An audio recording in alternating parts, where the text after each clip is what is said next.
Welcome back to another episode of NASCAR Fantasy Fastlane, the podcast where we tell you basically who you should play, or at least we try to tell you or give you some insight, because I apparently don't know what I'm doing after the Talladega score. As always, I'm your host, Steve Letarte. On the couch, one guest, two regulars. We have Twitterless stat guy Russell. We have NASCAR.com contributor RJ. RJ, you had a pretty good week, I think. I did. 170 at Dega, I will take it. Oh boy, that's way better than me. And another guest. We're 2 for 2 for guests. Regan Smith came on last week.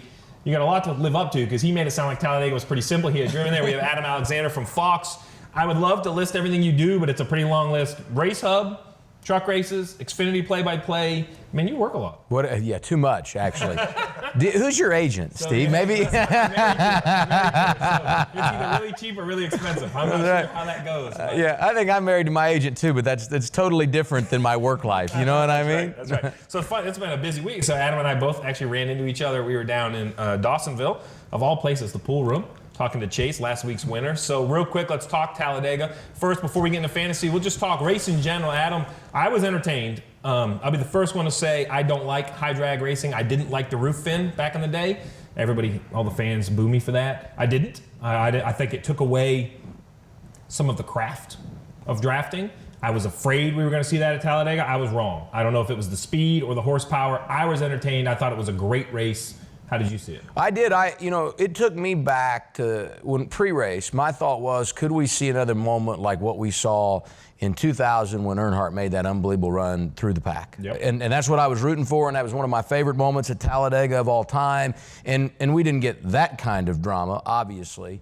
But we did see guys making runs, and the maneuverability was incredible. And I think you took away the advantage of the guy out front of being able to play back and forth because the runs were so strong. So I thought it was great, and it will be very interesting to watch the teams develop this package now as we go to Daytona and back to Talladega in the fall. That's going to be interesting, and I agree that the lack of advantage for the leader was really the key, right? It allows more passing. But it was hard to predict, and it was hard to predict on fantasy. So I'm going to raise my hand and say that I had the coaching error of the year. I got a little distracted during the day, and I left Alex Bowman in the garage. Although my man Ty Dillon, another stage win. We called that here last week. That was pretty good. So I didn't score. I don't even know what I scored. 132 points. I did have Chevy. No, 32 because the bonus points. Okay. Because I did have Chevy winning. So I did have the manufacturer, but it was not good. Maybe it was. I just want to point out that this end of the couch last week was in on Bowman. I know. Regan was in on Bowman. He was. Yeah. So it's a good omen for Adam. Yeah, that's good. I didn't know the help I can get. It was not good. It was not good for me. What else from Talladega? Is there anything else we need to cover? I mean, I think the biggest thing is why I didn't have the points that I wanted. I did it with a kind of unconventional lineup. You didn't burn anybody that you were. I mean, not really. I'm not disappointed with anybody. So Eric Almirola is probably your only. Yeah, and he scored me 28 points. So I'm like, not the best. A week ago, if you rewind, where was Chase in the conversation a week ago? Going to Talladega. How did we really consider Chase? I feel like we were leaning towards saving. So I think here's where we were at. We think Chase has value, but I actually think he was, as silly as this may sound, in my mind, he was too valuable to use at Talladega. Like, I think they're going to get their stuff better, and I think that last run in the summer, I want to be heavy on Chase and heavy on those guys. So, I should have told him that yesterday, but him winning at Talladega really screwed up my whole thing. But that's a great compliment to him, though. But the one guy we talked about that ran well, Kyle Busch, in the end. He was up there. Up there. Heck, he's the reason that Chase Elliott won the race. Let's just be clear. His run, he's one of the reasons. Chase pushed him. He took the run. Logano is so good at blocking that you have to win from third. You can't even win from second because he's going to block you. He blocked second, third got through. I mean, forget about, we talk about rules and all that, and that's fine. And I know I'm the crew chief, and I should care about horsepower and drag and all that stuff. One thing that was bigger than all of that is the scene. It felt like Talladega of years past. It felt like it from when I saw social media out on the boulevard all weekend long. The partying was, the fans were electric. And then when Chase Elliott took his helmet off, it was one of the few times that you could hear the crowd, like through TV. A, he's a popular guy, but B, I feel like Talladega kind of was back to the years of old. Like, it was a rowdy group. Well, I said earlier this week on a show that we should have this conversation about the passing of the torch of the Earnhardt family to the Elliott family at Talladega. And that's a little unfair when you look at the numbers because the numbers aren't close, right? But just what you said. Popularity might be. The atmosphere on the front straightaway. And we think about all those great moments that Junior had down there and the way the fans responded. You got that same feeling Sunday with Chase and all the race fans that saluted him. It was awesome. Well, they're the third father-son duo to win at Talladega, joining the Allisons. Alabama gang, right? I don't know if you can ever top them in Alabama. The Earnhardts, much like you said, that the torch was passed from senior to junior, and now it doesn't matter what Bill Elliott did in his life. $1 million bill and 212.08 something. That's it. That's in my mind, right? I'm a little bit younger. I didn't quite watch him live as much. That's the Bill Elliott I see, that 9, that course car. But that was Talladega. We can't relive it too much because unfortunately you have to keep gaining points. And this time we're heading to the Monster Mile, heading to Dover. So we're away from the speedways. I think this one is a little less of a wild card, a little more predictable. But I do think there's some names we're going to have to talk about because there are guys that have not performed maybe where we expect this year, and they're the guy. You have to start with the 11-time Dover winner. Right? Well, I know we talk Kyle Busch. We're going to talk everybody on this show, but it has to start with 7-time champion, 11-time winner, Jimmy Johnson. What say you, RJ? I can already see he's not Bryce Harper category. I can see. No, love me some Bryce. It's hard to leave him out with the 11 wins, but right now I would leave him out. All right, I'm opposite. Jimmy Johnson is in my lineup for sure. Absolutely, I agree with you. He's completely in my lineup. Here's why. They embarrassed themselves at Martinsville. Any way you want to look at it. Chase was pretty good. Jimmy Johnson was embarrassing. That doesn't happen without recourse. I'm not blaming anyone. I don't know the detail, right? I'm not in that organization anymore, but I've been there long enough to know they didn't leave and go, oh, shucks, we ran bad at Martinsville. And the next one, if you're Kevin Mendering, if the next one you don't have circled on your calendar is Dover, then you have not paid attention to the last 15 years. I know Kevin very well. He's a brilliant guy. I think he's smart enough to do that and to know that. So I think this is a moment in sand. The momentum of Chase winning, I know it's not Jimmy Johnson, but that energizes a company. So now if you need a little tweak in the fab shop, maybe you can get a little more fired up. So I am all in on Jimmy Johnson with the caveat that, listen, if it's not there, you're going to know in practice, and I'll abort. Just like we always say, send us a tweet, let us know how practice goes. I will abort. But sitting here before we see cars on the racetrack, Jimmy Johnson's a must. Absolutely. You're in. How about you? You've watched it from afar, right? You watched it from the studio shows. You've watched these races, not looking at the stats, just your gut. Jimmy Johnson, you think he can put it together at the Monster? I do, because here's the thing. There's got to be a turning point, right? Right. I mean, it's some point. And you look, where's it going to happen? And you probably would have made a case for Martinsville, and it didn't happen there. And he's a competitive guy. You know it as well as anyone. And I'm sitting here because of him, thanks. Yeah. Rod Russell reminds me, I don't know how many seconds we had to Jimmy Johnson in my career, but I got it. I'd still be on a pit boss. If it wasn't for Jimmy Johnson, I'd still be there. But I think that exposure at Martinsville does motivate them. And I think the Jimmy Johnson pick, and we'll go deeper down the line later, I think the Jimmy Johnson pick is bigger than the 48. Just look at Hendrick Motorsports at Dover. And you can help me on this, but I think they've won 5 of the last 10 with 3 different drivers because Gordon had one in there at the end and obviously Chase in the fall. 20 total. Yeah, I mean, that's, to me, and he's the guy that carries the flag. So I would just, knowing what we know right now, I would put him in there. So normally we kind of go through organizations. I'm going to skip around a little bit because there's another name. I don't even know how you say he's a sleeper. I guess I'm surprised he hasn't won this year. But when I mentioned what I think about when I talk about Bill Elliott, but when I think of Harvick, I think about the walk-off moment, the must-win at Dover, the pressure of the playoffs, and he delivers. As we always say, Fox gets the first half of the year. I'm always jealous you get the Daytona 500. Fortunately for NBC, we get the playoffs. So I have these playoff memories, these races I was able to call from the booth. And Kevin Harvick won this race last year. I know he hasn't won. I would say Stewart Haas has been behind. He's another one that the turnaround in my mind is coming. I have Kevin Harvick in my lineup as well. Well, and he won every stage last year at Dover. Good day? You call that a good day? I'd say that's a good day. All right, so you're in for Kevin Harvick. I'm in for Harvick. Because just to remind all the fantasy players, the points are scored just like your drivers. So points accumulated in those stages, they go in your bucket. So right now I'm thinking Jimmy Johnson, Kevin Harvick, they're easy ones. So another one that I am starting. I got a real quick question on Harvick. I'm not against him. I'm not against him. I thought we were going to have our line drawn in the sand. I'm not against him, but for the people listening, what's the line you would draw on him as a usage? So that's a good question.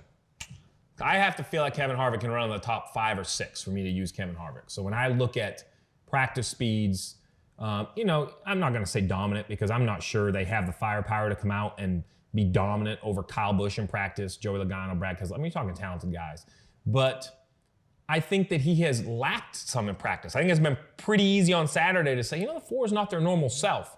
So as long as he is up in the conversation, then at some point you got to put him in. And now's the time. Are you saying your overall usage with him don't matter? Like if you're sitting at 6 uses, he's absolutely in. If you're sitting at 5, he's absolutely if you're in. sitting at 6 uses, then I think you should watch more of the Fantasy Fastlane podcast because as much as I like Kevin, he just hasn't been there this year.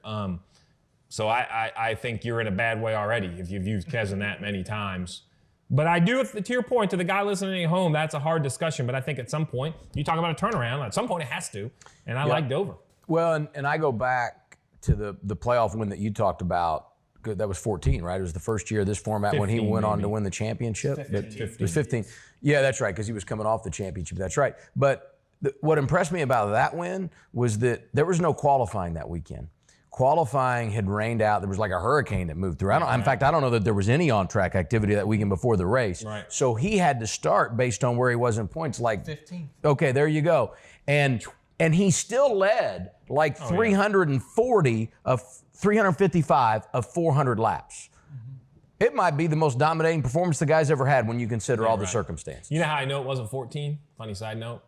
Because you guys weren't doing the races. no, You were crew chiefing. Even better, because Dale Jr. and I sat on the pole and we led a record number of laps and we finished second. I'll give you one guess who we finished second to. Jimmy Johnson. Not that I'm sour, but you can add that one to the list. Another second to Jimmy Johnson. Now wait a 'cause he minute, won was in that 14. so 14 and Fall not race. to go down his? But We took 4 tires. Jimmy took 2. And we couldn't pass him in the closing laps. And Jimmy beat us like a drum. That's Dover. right. Yeah.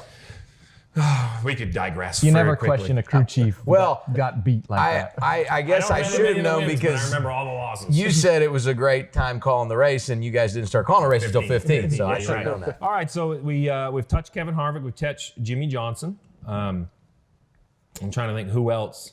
I don't want to give away my line. Let me look at my notes. Well, what about this guy? Okay, you could say his name. You have a mic. Go ahead. What about Chase Elliott? So I'm a sucker for emotion. I'm in. I'm all in. I believe the true. I think momentum is real.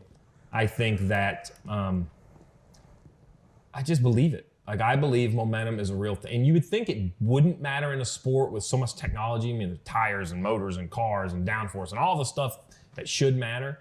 But I don't know, man. It's kind of like a golf swing, right? If you hit one in the water, you're scared to death to swing again. If you're hitting it great all day long, you keep swinging. And I think what happens in restarts, especially, and I think at Dover restarts matter. So I have Chase Elliott as well in my lineup. I think he won the last time we were there in the fall. he won. Yeah, it's hard to go back though because the rules are so different. But I just think that, look, Allen I think is very smart. Chase looked relaxed when I talked to him this week. He's enjoying it. And I agree with what you kind of said about Hendrick Motorsports. Like the dry spell was real for Chevrolet and Hendrick Motorsports. And I think that pressure builds. Like we got to break. It's kind of like remember when Hendrick was going for 150? There was a dry spell. Then 200, there was a dry spell, right? Now that they have it, I think the monkey's off their back. So I like Chase Elliott as well. And I am making these statements because I am having some usage issues with other guys, right? I've done a good job of hitting Team Penske and Joe Gibbs Racing early, but unfortunately I'm running out of usages. Now that the door's been kicked open and we've had a different company, I'm in for Chase Elliott. So am I. I'm scared because you've never agreed with me He's this got much. the best average finish among anybody in Sunday's field.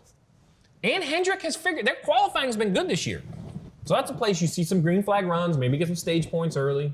And you get if you qualify up front, and you know how important this is. Oh, that pit stop. You get a good pit stop. Oh, boy. And I mean that can be the end all be all of that I'm race. not a man. I'm a pretty easygoing guy, but that is the one racetrack where I thought and I'm going to leave another crew chief nameless. We were throwing down because they blocked us in all day and we were running pretty good. And I had enough. I walked over in their pit box, climbed right up on their pit box, and had them by the radio, and basically was like, if you don't tell your driver, and like as I'm talking, I'm like, I'm gonna get my butt kicked. Like, why am I over here? Like, I calm down in the middle of the conversation. I'm not gonna tell you, because then you guys will go find the video. I'm not gonna tell you. So we're pretty heavy Hendrick then. So you're talking. Yeah. All right. Well then, let's keep going through. I have some other guys. Let's get to the big name. Yep. Everyone, we say this every week. Adam, is there a racetrack you wouldn't say Kyle Busch can win? Every week. I think this year, I mean, he's finished top 10 in every race, which when you look at the depth of competition that we have right now in NASCAR and the tracks that we've been to and all the things that can go wrong, the fact, and things have gone wrong for them at times. And they somehow bounce back to end up in the top 10. Every week, top 10. Does he seem like he's racing? I'm not going to say confidence. I almost feel like he's racing with less emotion than I've ever seen him, which makes him way more dangerous. And I don't want to take that away like this emotion's a good thing. My point is when something goes bad, he still kind of blows off, which he should. But then he settles down and grinds his way back up there. That's like a newer, more mature Kyle that I think makes him more dangerous. How much of that do you think, and you're the right guy to answer this because of your background as a crew chief, how much of that credit goes to Adam Stevens? And I just look at his pure numbers since 2015 when those two got together and how many wins he's accumulated in that time. It's hard for me to look the other way on that. I think it's Adam Stevens, and I think it's the numbers, and the numbers drive us this quiet confidence. I don't think he's done, he hasn't been perfect. He's made bad decisions. We all do. But I think he's made way more good ones than bad ones. And I think how he handles Kyle's mistakes. I think that is more important than perhaps anything, right? That he still backs Kyle, so then Kyle starts to back him, and it just starts to kind of fold together. And I feel there is a responsibility for Adam to deliver for Kyle, and I really think Kyle has never said that, but it looks like he feels a responsibility to deliver to his team, and I say that because of the Xfinity race. Where did he hit the fence? Texas. Cup race. He hit the wall at Texas Cup race. Still in the top 10, but that's the first time that look, he's one of the best. Where I think that was a major driving mistake. And he didn't say, I did this, I did this. His exact words were, I let the team down. They gave me a winning car, I couldn't do it. He was going for 3 in a row that weekend, going for the sweep, right? So those are the things you didn't hear a young Kyle Busch say, right? It was I this and I that, and the team, the team was only ever there for blame. This was a time where he was apologizing to the team. Makes him dangerous. So I think it just comes down to starts. Listen, we'd love to tell you why you should start Kyle Busch, but we could tell you why you should start Kyle Busch at every single racetrack. It comes down to a gut. I'm gonna look at practice. If he's dominant, I'm gonna put him in. But you asked what I need out of Kevin Harvick. I need a win if Kyle Busch is in my lineup. So what's the difference between the spring and fall race at Dover? The playoffs, the pressure. So Kyle hasn't finished in the top 10 in the spring race since 2013. So 16th or worse. In the last arguably, 5. he hasn't had to. Okay. So the monster is that way for a reason. Kyle Busch races with reckless abandon. He drives down in the corner and lets his skill figure it out. And guess what? It does. 99.9% of the time, his skill figures it out and it comes out the other time. That is not how you race the monster. That is one that still, it went from 500 to 400 laps.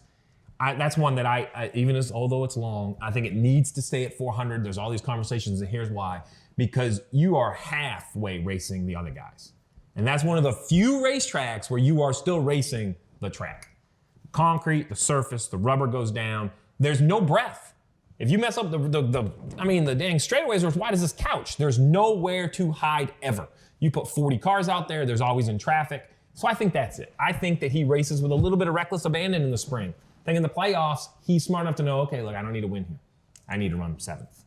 And when you enter thinking I need to run 7th, he does a better job of not hitting something, basically, because that's what it is. I just feel like he's learned pace, too, because... So maybe the new Kyle will be good. But yeah, because if you go back, forever the knock on Kyle was he couldn't win in the playoffs, right? I mean, remember when we said, like, gosh, this guy's great, but he never wins in the playoffs, never wins in the playoffs. Now... he's good for 2 wins in those 10 playoff races, and he's a lock for he and Adam Stevens go to the championship for every year, have since they've been together. So I'm not saying that there's going to be some compromised effort this weekend, or they're going to be over at that casino on the back straightaway all night Saturday and not be prepared Sunday. They want to win. Let's be real clear. At every race they go to. But they understand we got to be real good here in September, October, way more so than we have to be this weekend. And there's a pace to that. There's got to be. Yeah, and let's be honest. If Kyle Busch leaves Dover without a playoff point, what good was it for him? I'm not trying to be ugly, right? But other than maybe with the new rules, you want to fill your rule book a little, or your notebook a little bit. I could see a little bit of that. Let's just see how this race is, because it's an oddball track. We got side windows now. We didn't used to. It's done. It's kind of an oddball track. But right? Other than a playoff point, what is Kyle Busch going to Dover for? A trophy and a playoff point. mean, that's why he goes, right? And you get those by winning stages and winning the race. Like that's the only reason he goes. So it'll be interesting to see how he attacks it, to your point. So are you starting him or not? I'm not. I'm not starting Kyle Busch, and I'm not starting him because I think, just very simply, there are other tracks where you can predict how he's going to run better. It's as simple as that. I think there are less outside circumstances at other wider. He's going to be really good at the 600. He's going to be in my lineup. He's going to be really good at other tracks that are wider, mile-and-a-half tracks. Dover still has. Somebody makes a mistake at Dover, it looks a little like a speedway. You've seen it, right? In Xfinity, what was that one? I mean, we've Xfinity had the race? big ones. I mean, we've had. I still think of Joey Logano tumbling that's down it. here Yeah, too. totally. Who was it? Clint Boyer or Well, somebody Tony in the Stewart Xfinity had a real race? bad one Yeah. too. Yeah, Clint Boyer on the front straightaway brought the place down. Yeah, right. So that's the reason I'm avoiding Kyle Busch, but staying with the Joe Gibbs Racing, I am not avoiding his teammate. So Denny Hamlin? What were you gonna say, Eric Jones? No, his boy. Oh, I'm not allowed to talk. I don't talk Martin Truex. So if you don't, you actually do know because you work with Russell a lot. Who is Russell's favorite team? Oh, the 19. Yeah, thank you. Yeah. Thank you. Right. So we 78 equals 19, right? Yeah. So we'll get. Don't worry, you're gonna have your moment. Okay. But I was talking Denny Hamlin. Okay. So my lineup has Denny Hamlin in it. I just feel. Listen, I don't think he would go on record, but not winning, I think, bothered him. Not just ego-wise, which is a compliment. Race car drivers have to have an ego, but bothered him. Like, there's a lot of drivers in that stable. FedEx is a high-paying sponsor that still takes the whole year. You don't want to give decision makers a reason that you're not the man. He's delivered not once but twice now. I think Denny Hamlin, he's free swinging. We're here in Charlotte. He's over at the Wells Fargo playing in the Pro-Am. Like, he's just enjoying. And when Denny gets a little less pressure, and I think he gets better. So I think he's good at Dover. I don't know if he's going to win. Top 5, top 6 run for Denny. I'm going to freak you out and agree with you again. So it's been great. Thanks for coming in. He's off to a really good start this year. He hasn't scored worse than 32 points in any race that wasn't Talladega. And that's an outlier And to listen, begin with. he got Bubba Wallace to Talladega. Like, I'll say it. Nobody else will. He got Bubba Wallace. But minus Talladega, really, if you examine his body of work at all different types of racetracks, and you take Kyle Busch off the board, who, as we talked about earlier, has been ridiculous, finishing top 10 every week, we would be sitting here today celebrating this unbelievable start for Denny Hamlin. And he's been so overshadowed by the fact that his teammate is off to one of the greatest starts ever. So you've done this a long time. What would your reaction be if I said, I think Denny Hamlin is one of the most underrated resumes in the garage? Ever. Like, right, because to your point, right, you talk Kyle Busch, Harvick, Truex, and before it was them, it was Jimmy. Like, there was always someone, but somehow, quietly, he's won, north of 30 races, won at every type of racetrack. Every type. Not all the big races. He's never won the Brickyard, but he's won the Southern 500, he's won the Daytona 500, he's ever won the Coca-Cola 600? Probably not. So 2 of the big 4. But more than just that, so here's what so they're all good race car drivers. But there are 6 or 8 that you don't want to line up with, right? You don't want to line up with Kevin Harvick. He's a closer. Kyle Busch, he's a closer, right? They will take it from you. Chase Elliott getting better. I don't even put him in the closing category yet. Nice guy, but 4 wins, he's not going to reach in and, tear your heart out. Denny Hamlin will. Denny Hamlin will close. So it's funny. I think he's underrated, surprisingly, if you can believe it. And I think part of that is, look at the window of time that he's been racing. And, we talk about Kyle Busch overshadowing him in 2019. Across the board, I think there's been a lot of drivers to steal his thunder and take championships away in the time that he's been competing. But I think on the other side of that, which speaks to the underrated, is what you're saying. Because he's been racing with all those guys over that period of time and has still been able to collect more than 30 wins and win at every type of racetrack, multiple Daytona 500s, he's a championship away from saying first ballot Hall of Fame. It's funny you say that. So, there are races in NASCAR that form NASCAR.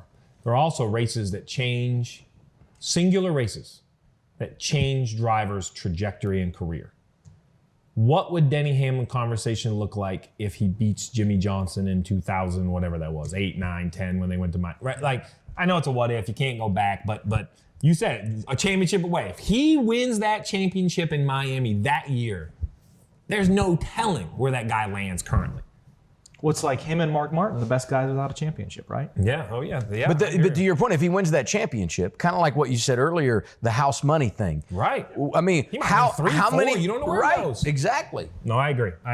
All right, so I'm in on Denny Hamlin. Or go ahead. Tell me why I should start the 19 because I know he's at the top of your list. I'm not even going to have the conversation. Why wouldn't you start him? Starts, and much like the Kyle Busch, I think Martin Truex Jr., there are more predictable tracks where he's going to run well. I think he's going to be good at Dover. I do.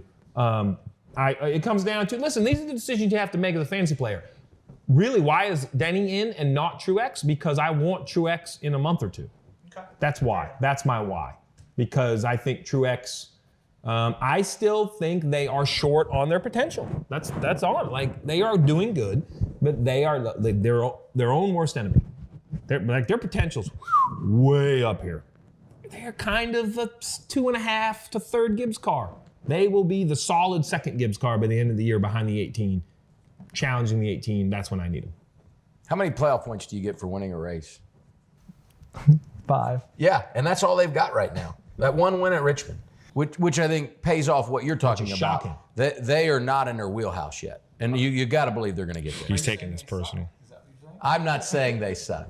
If Cole No, Pern, you said that. If Cole Pern were here right now, I might tell him that they suck. But Hey, since but he's listen, not- listen. I think Jazzy, their engineer, leaving is hurt. I think the transition to Gibbs is hurt. I think that the rule change has hurt. I mean, I don't know if it has or hasn't, but I have to put it in the category of hurt. They're not the team they were last year, but I still think they can be. That's why I'm avoiding Truex. I mean, those are the big 5 I look at. We talked about avoiding Kyle Busch. Let's just talk about Team Penske real quick. I know we have a bunch of other stuff. We're going to talk about props and odds and everything. Let's clean up Team Penske while we're here. Joey Logano, Brad Keselowski, Ryan Blaney. Let's start with who I think the easier discussion is, and that's I think Ryan Blaney's the easier discussion. No offense to Ryan Blaney, but I just have yet to see any reason he's getting in my lineup at any of these tracks. I think he's going to have to find better, right? He is the third Penske car. Anyone disagree? He's the third Penske car everywhere we go. I mean, he's a boomer bust guy. He's a boomer bust guy. And I'm not trying to knock Ryan. I think there are tracks. Michigan, he's in my lineup. Pocono, he's probably going to be in my lineup. But when I go to Dover, I can't get him in front of the other 2. So if we all agree there, how about the big 2? Brad Keselowski, Joey Logano, went and saw the president, celebrated the championship. I'm out on Joey for this one, and it really comes down to you've got to maximize your stars. And I don't think using him at Dover is maximizing. Right, so I agree. I think Adam, what we've learned is I don't think we've put like a term to it, but it's kind of it really is just rate of return, right? It's like an investment. If you only get 10 starts, if you're going to start Kyle Busch, you got to talk like top 2 or 3 in points, or it was a wasted start.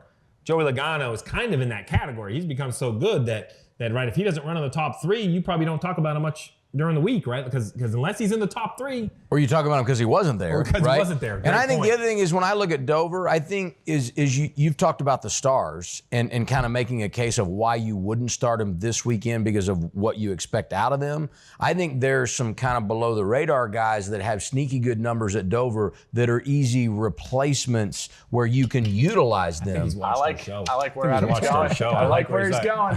All right, so listen, I think that's a good segue. We are going to come back to that, though. We're going to let you hang on that. You're going to have to figure out who your value picks are when we go to Dover. But before that, each and every week, prop challenge, the NASCAR prop challenge. There are 10 prop bets, basically. You get a point for getting them right. Unfortunately, you lose a point when you get them wrong.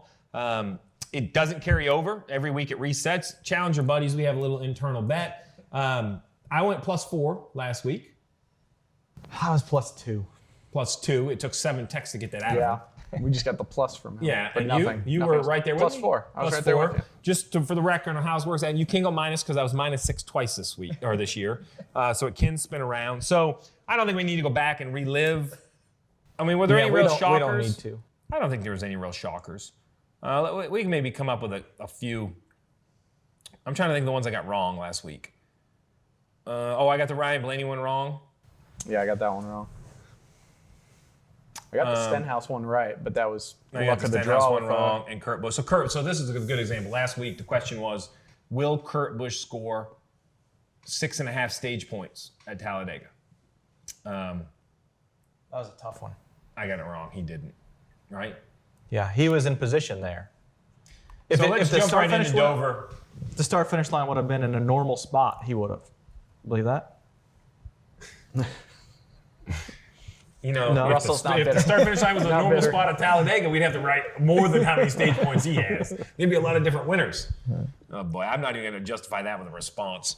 So let's get into the. So RJ here is the curator of a few of these. The creator, the curator. Do you own these? Do you create them? Where are you at? I on don't. these? I don't write all of them, but I probably write half of them with somebody else. All right, so let's jump right in. 3 of the past 5 winners have started from the front row at Dover. So listen, they get in all these numbers and crap. I just gut feeling. Here you go, right on the spot, Adam. Will Sunday's winner start from the top 2 positions at Dover? No. See, I'm with you completely. No, I have completely 2 reasons. Qualifying has been mixed up more this year than ever. That's probably the number 1 reason. And obviously we have to see who qualifies up front. But right now, sitting here today, I'm an easy no. And the only reason I would hedge on that is that if you do get a late caution and the pit road thing comes into play in that pit stall selection, that's the one thing that would make me say yes. You see why we're on TV? Because we give you an answer and then we argue what could happen the other way. That way you're never wrong. That way no matter what. So next week when you recap, you're like, well, he told you no. Or you can say, I told you the pit road thing. It could have happened. See, that's why we do television, right? So who would have to start 1-2 for you to pick yes? Kyle Busch, Kevin Harvick front row, I would pick yes. Yeah. Kyle Busch, Kevin Harvick front row, I would pick yes. Okay. Denny? No. Okay.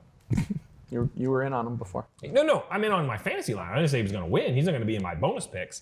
This here, the number's too high. Will Kevin Harvick score over 15.5 stage points? That's a lot. That's a lot. No way. He won every stage last year. That was last year. No, but I know, and he's had the speed on the mile and just short, saying every short time tracks. one's a lock, I'm always wrong. So you might want to go against me on that one. Let me just see whichever. Okay, I hate these. I hate them because they're tough. All right, Adam, on the spot. Who finishes higher, Martin Truex Jr. or Chase Elliott? I would say Chase Elliott. So I'm going with Chase too. But look at Russell. You okay, buddy? No, I picked Chase Elliott too. Oh, don't let the 19 hear that. They're going to disown you. Hey, just remember this. Alan Gustafson said after they won at Talladega that we felt good about Talladega, but we know what a crapshoot it is, and so whatever. Right. We were really excited about going to Dover. That tells me there's something there. So Alan Gustafson, there's 2 tracks where Alan's the man. Phoenix and Dover. Right? I mean, the numbers would say he wins with everybody at Phoenix. He's won with Mark Martin, Kyle Busch, Jeff Gordon. Yep. Right. So, and Dover's the same way. He wins with everybody at Dover. So I'm not going again. I'm going Chase Elliott. I'm with you with that as well. This, I think, is an outstanding pick. Will Jimmy Johnson score over 33.5 points? And here's why it's outstanding, because there's so many different ways to do it. Right? So say he runs 5th in the first stage, 8th in the second stage. I'm not going to get crazy, right? Now he has what, 10 or 11 points already. Now he only has to run like 20th. Right? Like 33.5 points isn't crazy, is it? Wait, what did you say? 33.5 points. Yeah, but that's finishing. If he doesn't get any stage points, that's finishing 3rd. Just so everybody understands that. If he runs 5th in the first stage, that gives him what, 5? Yeah. And then if he runs, say he scores 10. Where's 23.5 points? Where's he have for 23.5? 13th place. That's getting a little more doable. So you're saying no. I'm saying just be careful.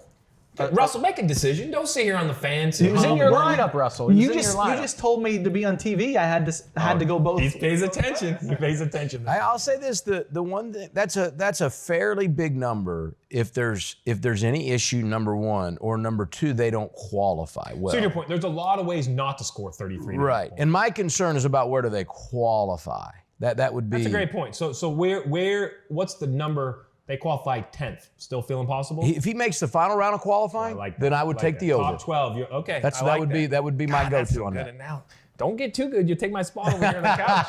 You already work too much. You already said you work all the time. You don't want to be doing this too. Last 6 Dover races have seen an average of 12.3 finishers on the lead lap. How many cars finish on the lead lap? 12.5 over under. I'm taking the under. Taking the under, and here's why. Green flag racing. It's been a green flag year. NASCAR, I'm going to be the first to go on record to say, Everybody didn't like debris yellows, me included. They have done an outstanding job of leaving the yellow in where it's supposed to be. They call yellows when yellows need to be called. And unfortunately what comes with that is some green flag racing. Dover, and if it gets green flag and Kyle Busch or Kevin Harvick or Chase Elliott or any of those guys get some clean air, boy, they come quick. I've been that guy like chewing my nails like, dude, you gotta go. The leader's coming. Like, you don't understand. They are coming. So I think under 12 and a half. I'm going to go over, but I think it's going to be like barely over, like 13. I'm saying it's going to be 13 or 14. Something about the lines, they do end up pretty close at times. So this is an easy no in my mind. Will a Chevy driver win?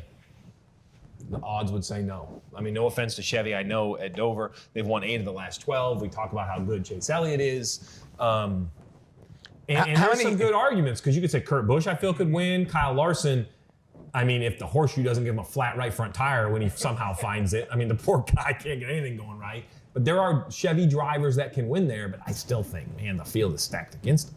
How many Chevy drivers can we honestly sit here right now, look in the mirror and say, this guy can win on Sunday? How many guys? Okay, Kurt wouldn't shock me. Yeah. Larson, even as bad as he's been running, it would be a great story. I don't think I would be shocked if they just put it together and he came out firing. Chase, and I'm not saying Jimmy Johnson can, but he could. I get 4. I can't get an RCR driver in victory lane. I can't get a JTG driver in victory lane. Well, Newman's driving a Ford, so. Oh, that's right. Yeah. I wasn't going to call you out, but they did. See, I'll be harsher. Hey, than just you. so you know, that just took you off TV. See, that was just, But so I got 4, right? I mean, is there someone else? Those are the only 4 I could honestly sit here and debate. It's really 3 and a half. I'd be harsher than the two of you and just say 2. And the 2 would be who? Kurt and Chase. Yeah. I'm like Steve on Kyle. I think my analysis would be the same. 3.5 would be the over-under on number of Chevy drivers that would have a chance to win on Sunday. I do think I'm going to be anxious to watch William Byron in the coming weeks. I'm not going to sit here and make a case this guy's going to win, but I do think that I'm just anxious to see what they do. Well, so we're talking about winning. Let's jump right in. So those are the props. Go on, play. You can play every week. NASCAR Prop Challenge. You can basically pick 10. You don't have to play all 10, which maybe would have helped me over time. A point for everyone you get right. A point the wrong way for everyone you get wrong. All right, it's that time of the podcast, the one I like the best, Vegas odds. Do you have the Westgate odds? I do. Okay, so the Vegas odds favorite is still Kyle Busch. Yes. And he is not quite 3-2, maybe 4-1. 3-1. 3-1. 3-1. Oh, there you go. So that's not quite 3-2. So I wasn't that far off. I wouldn't take them. Got another one right up there with him at 4-1. You can just keep swinging. None of these entertain me at all. Then we've got a trio at 8-1. Trio at 8-1. You have Brad Keselowski. Yep. Joey Logano, which is a bad set of odds for Joey Logano. And they probably put like Chase Elliott in there because he just won. No. Truex. What have they been talking to Russell? Nope. Keep going. Duo at 12-1. Boyer and Chase Elliott. It's interesting. Still doesn't really excite me. Okay. Now, go ahead. Yeah, jump right in. Well, I just think you just think those numbers that there's not enough good enough payback on it. Yeah, 12-1. Yeah. I mean, how about this? I'll give you 12-1. You want to give me $1? I'll give you 12 back if you think Chase Elliott is that confident he's going to outrun. Now, mind you, pay attention, right? Because if Chase Elliott bleeds every speed chart, great value. But no, I mean, I don't really. I guess I just feel like when you look at the top end of the board and you see the guys that are at 3 and 4, and we all agree, no way I'm putting my money down on that guy there. Right. I get down. I think Chase is a guy that numbers wise you can put in that category at 3-4, but he's at 12-1. I haven't heard yet. I haven't heard Eric Jones. Haven't heard Eric Almirola. There's some gems coming that I think are going to really pay me off. Big pals, yep. Yeah, right. 14-1. Kurt Busch, Denny Hamlin. So there you go. I would take Denny and Kurt at 14. I like it better. Chase at better odds. Okay. Yep. Eric Almirola, 18-1. Pretty strong. I'm telling you, he's going to run good there. Mm-hmm. Come on, I like the long shots. We got a trio at 20-1. Blaney, Larson, and Jimmy. So Kyle Larson at that odd right there is something you're going to have to start talking about. Like, he can't keep running this poorly. I feel like they're trying to bait you with Jimmy at 20-1. It's too low. Jimmy needs to be 30 to 1. I love Jimmy. Great guy. First class guy. 11 wins. Nope. When I say I'm going to put him in my lineup, because he's going to run good. He is not going to line up on the front row and that late restart next to any of those guys in front of him in odds and beat him. It ain't going to happen. Eric Jones, 25 to 1. I like that better. I think Eric Jones is going to run better than Jimmy Johnson. Suarez, 50 to 1. Love it. Oh. That would be. That's the best one on the board, I think. You see, now you see our excitement. Like, would you be shocked if on Monday on your show you were talking about Daniel Suarez finally breaking through? No. Right? Like, I mean, it's a great story. I don't want to say shocked, right? We'd be excited. It would be somebody new to talk about. But, like, he's pretty good. SHR stuff, he's running decent in it. But that takes me back to what we were talking about earlier in that, do you want to start Kyle? Can he just go out and flat dominate to make it worth having him in your lineup? And we're like, well, probably not. And, there's a lot of guys that kind of fit that category. Who's going to beat him, right? And now it takes us to, well, maybe instead of Kyle, you put his teammate Eric Jones, who's pretty good at Dover. And maybe instead of Kevin Harvick, you go with Daniel Suarez, who even though he's at 50, you went with him twice, put him in your lineup and bet him at 50 to 1. So where's my guy? You know the guy I'm looking for. I don't think he can win there, so I'm not going to play him, but I'm sure it's some astronomical odds. 100 to 1. For Newman. Yep. Wow. I can't do it. Who else you got out there? You have any good bets? You have Swartz at 51 is a great bet. Austin and Dillon, 80 to 1. No. Bowman, 100 to 1. No. William Byron, 200 to 1. That's some good odds. That's pretty good. It's worth some shekels. There? No, Want a K&N race maybe there? Yeah. I don't know. I don't think so. I still don't. Well, we'll find out. Jimmy Jones won 11 times. Don't forget, Chad Knaus did too. Right. So, like, That's Chad's favorite track. Is that right? Oh, yeah. Yeah. Yeah, listen, But 200 to 1, those are incredible odds. 201. Listen, let's just be. If the four of us were in Vegas and we were going to dinner and we walked by and I saw 200 run, I'd be like, hey, man, give me $5. You give me $5 and you give me $5. You're going to lose this $5. You're going to tip the valet $5 before the weekend. If this hits, we're going to have a great time. It just makes the race more entertaining. Now, here's what I would say. We're talking about all these long shots, right? And it's fine. It's all fine and good. And we all know they run good. I think all these guys look good in your fantasy lineup. Don't bet them to win, and here's why. Yeah, I agree. 19 of the last 20 races have been won by a champion. I mean, and not Truck and Xfinity, a Cup champion. That's where it's like. Oh, boy. I hate real stats. That was right there. God, that was like cold water right there. Chase is the only Hey, one. but, this is what I tell them every week, Adam. This is the truth. What I like, and the reason we talk about these odds, pick your driver. Whoever it might be. Like, it adds to the fun is all I'm, That's if you're it. in Vegas, Exactly. right, and you're a big, Alex Bowman fan, throw 10 or 20 bucks on it. We're not talking about putting our kids through college, but and that's what I love about fantasy. Him and I will be on a nasty text chain, and I'll be rooting on Joey Logano. I don't care who wins the stage, but I have him picked. So I need, and that's the idea of Fantasy Live in general. Any other big sleepers before we jump back to filling out our Fantasy No, Live? I think Byron was probably about. How about, there's a name I haven't heard yet. No, you covered. No, you've covered everybody I think could ever win the race there. All right, so there you go. Our friends at Westgate sending us some odds. That was good.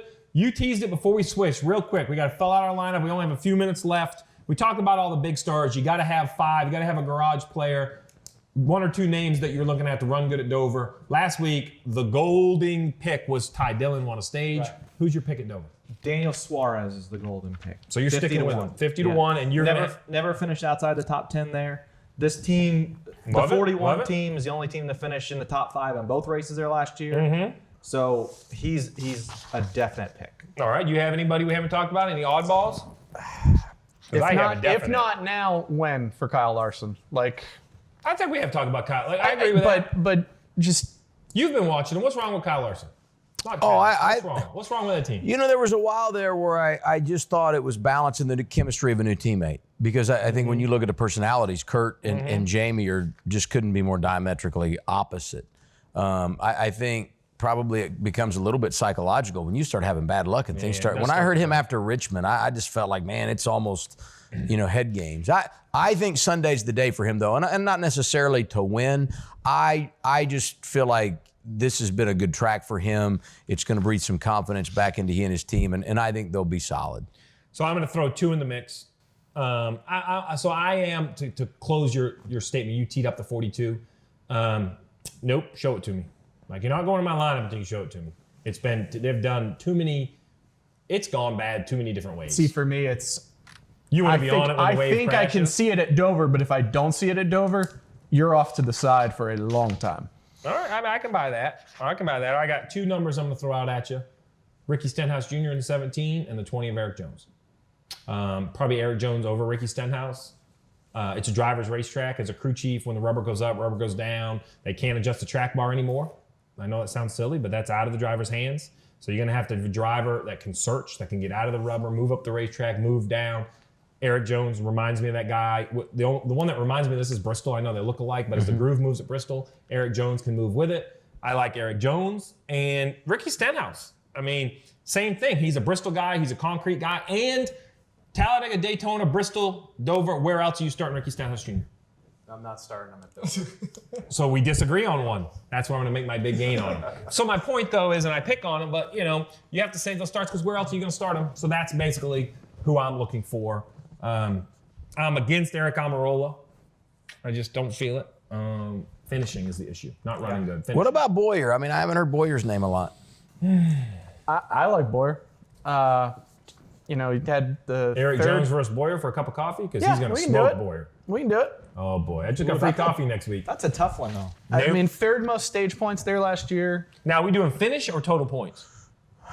I feel confident in either one. Steve. Finish then. Because I do think Clint Boyer may score some stage points. But Eric Jones is going to outrun him. Third most stage points, 2 top 6 in his last 3, and the one he didn't finish in the top 6, he got wrecked, and he was running in the top 6. Hey, Clint Boyer. You see how he gets when he gets serious. Yeah. Now, Boyer was runner-up at Bristol, am I right? Well, I can't remember. I can't keep track. Last year. Where was he in the spring? Texas.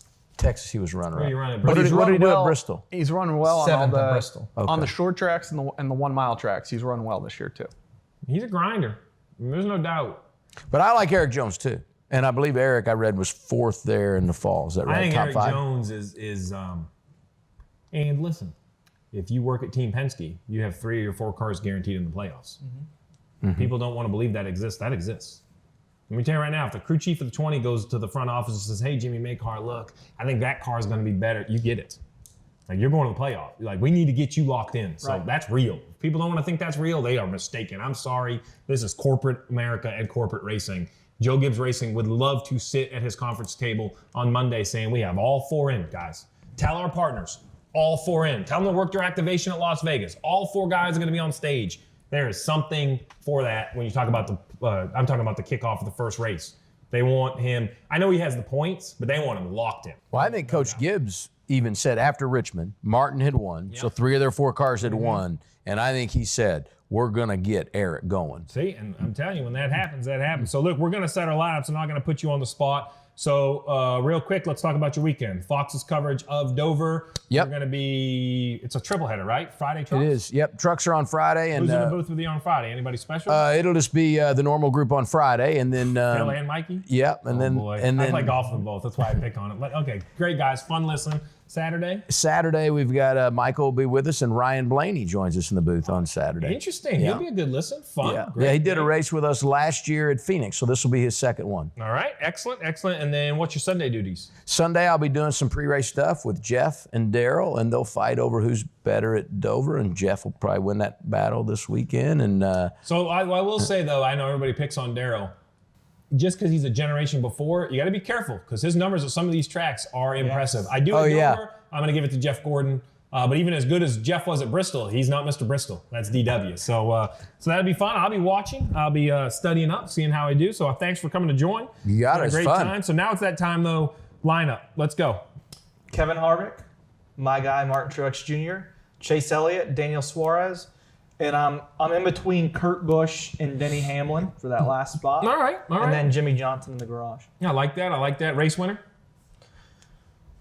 Truex. Shocked. Homer. I will go pretty similar to Russell. Harvick, Truex, Elliott, Suarez, Hamlin. For now, Boyer in the garage. But let me be very clear. I'm going to steal your turn of phrase. Let me be very clear. If Kyle Larson looks like his old self in practice, he will be in. Let me be clear. There's no way Kyle Larson's making my lineup. Not because I don't think he'll run good, but until he finds a little bit of luck, I can't believe it. So I'm starting my cornerstone guy, Jimmy Johnson, the 11-time winner. Then I'm going to Kevin Harvick. I'm going to have his Jimmy Johnson's teammate, Chase Elliott. So I have 2 Hendrick cars in. Then I'm going to look at the Joe Gibbs Racing Camp. I'll have Denny Hamlin in the 11. And then I have 3 drivers that are going to fill my 5th spot in my garage. So somebody's going to get bumped off practice. Ricky Stenhouse Jr., Kurt Busch, Eric Jones. I'll go out on a limb and say Stenhouse is the guy you bump. I'm not that safe. So no Suarez for you. No Suarez. Not even a consideration. Second cup of coffee? All right, we can't delay too much longer, but it's fun. Those are our lineups. Look, go on every week, NASCAR Fantasy Live on NASCAR.com. It's a blast. For our podcast, you could welcome to see the entire video on the YouTube channel for NASCAR.com. And remember, iTunes, download, rate, and review NASCAR Fantasy Live, NASCAR Fantasy Fastlane. Guys, I appreciate it. Adam, thanks for joining. Good to be here. Another one of the books. We're going to see how the monster treats all the drivers in the Cup Series.